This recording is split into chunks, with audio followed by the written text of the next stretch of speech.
Hello everyone, welcome to Let's Play Spyro the Dragon, and we are supposed to be confronting Toasty, but in this part we'll be doing something a little bit different first. I like to do the boss level last, so we'll step on these, and Raiders of the Lost Ark, right? Yes, a secret level. Not really a good one though. Sunny Flight. Let's get going. Sunny Flight? What does this have to do? Well, I will tell you what this does. What this means, actually. Sunny Flight is a sort of minigame-esque thing. What you have to do is you have to collect all these different collectibles in one go to get gems in order to get 100%. And I'm not gonna lie, it can be kind of annoying, and this one used to give me a lot of trouble, but obviously it's not the case now. Pay attention to the order I do it in, because it is pretty much the best order you can do it in. Even though it's not technically the correct order, it's still the one that I find is most effective because of placement issues and whatnot. You're supposed to get the chest last, because as you'll see right here, I have to make literally the world's sharpest turn, and that's a lot harder than it seems. Remember when I was recording that, I was like, oh my god! Anyways, let's get these like ring things. And that sound effect is also in Crash Bandicoot. That's the one thing to keep note of. Crash Bandicoot and Spyro had a very odd relationship in the PS1 years. A lot of self-references. There's like a Crash demo on this disc. But we'll get to that later. Anyways, we're going to want to get these plane guys before we move on to the rest of the ring things.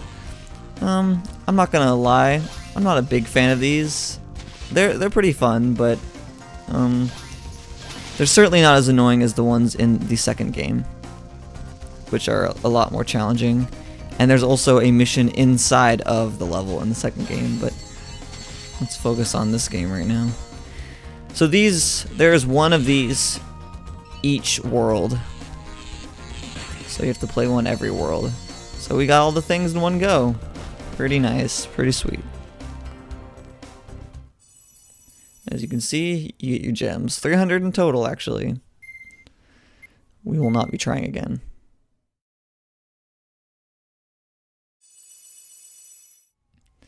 So now we can head to the boss. Let's get going to that right now.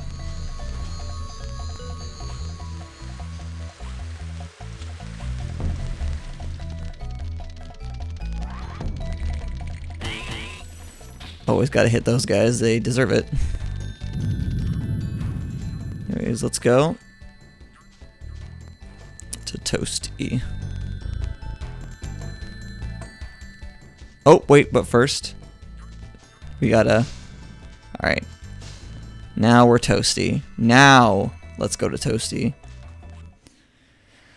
So we're not going to Toasty, we are confronting Toasty.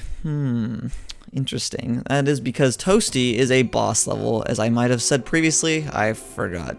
But it is a boss level. And get these 2 gems because they're hidden from you. So in Toasty, there are 2 kinds of enemies. There are these guys who will whack you from afar, and then there's these dogs that will pounce on you. They take 2 hits.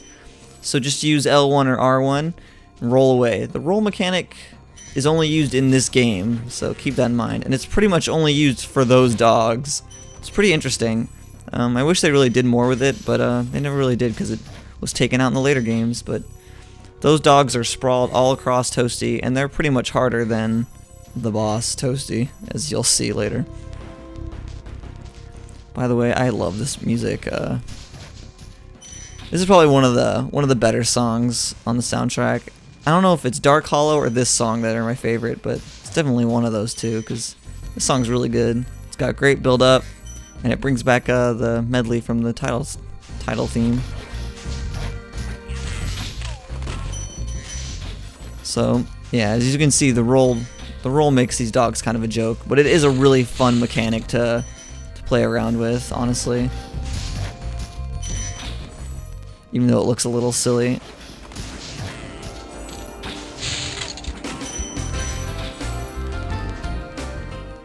And that's what I was saying. It brings back the title theme.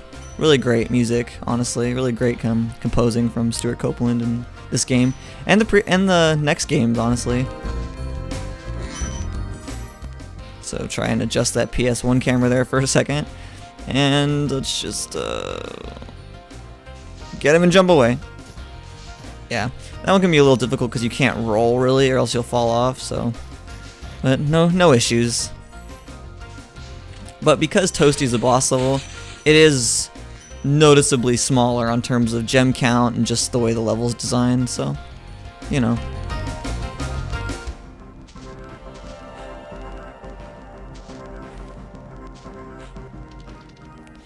So let's get these 2 gems, and as you can see, here's a dragon. Nasty Nork has put one of his most devious henchmen in charge of the artisan world. Bring him on. I think I smell a barbecue.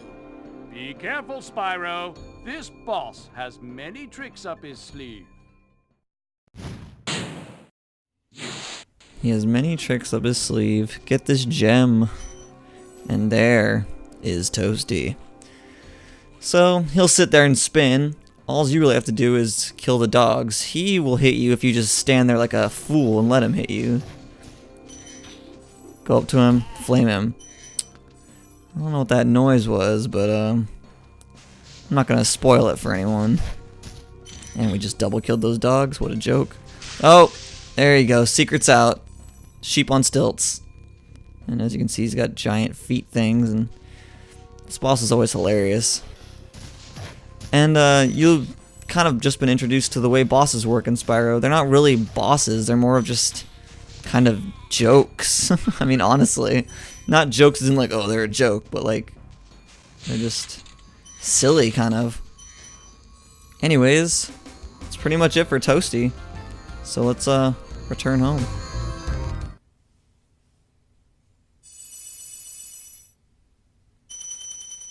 $1,000. The artisan's home is complete. And it feels great, honestly. This first world was pretty fun. But let's travel our way to where we're going to head to next.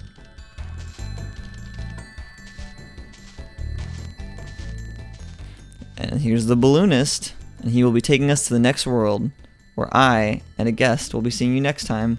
Hope you guys enjoyed the Artisan's Home, and I'll see you in Peacekeepers. Bye.